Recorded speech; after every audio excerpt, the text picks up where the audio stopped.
રાજકોટ કોંગ્રેસ કમિટીને લઈ મંત્રી જીતુભાઈ વાઘાણીએ પણ પ્રહાર કર્યા હતા। તેમણે કહ્યું કે જે લોકોને હારવાનો રેકોર્ડ છે તેઓ કમિટીની રચના કર્યા કરે છે। વિધાનસભામાં 7મી વાર હાર્યા તેઓ કમિટીના ચેરમેન છે। હારવાના રેકોર્ડ બનાવ્યા તે ભાજપને હરાવવા નીકળ્યા। આ લોકોને જાતિ જ્ઞાતિ તૃષ્ટિકરણની રાજનીતિ જ કરવી છે। ઇન્દ્રનીલ રાજગુરુનું નામ લીધાવાના વિધા પણ પ્રહાર કર્યા। તેમણે કહ્યું કે કેટલાકની વિકેટ તો આજે જ પડી ગઈ। રાજકોટ મનપામાં ફરી ભાજપનું શાસન આવશે।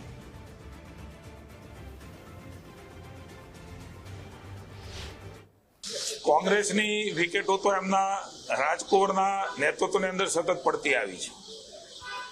સૌથી વધારે વાર હારવાનો રેકોર્ડ એ વિપક્ષના નેતાના નામે હરેક વખતે મોદી સાહેબને હરાવવા, હરેક વખતે ભારતીય જનતા પાર્ટીને હરાવવા અલગ અલગ રાજ્યોમાં જઈ રહ્યા છે। એવી જ રીતે ચૂંટણીઓ આવી રહી છે ત્યારે એક બાજુ દયા પણ આવે ને એક બાજુ હસવાનું પણ આવે।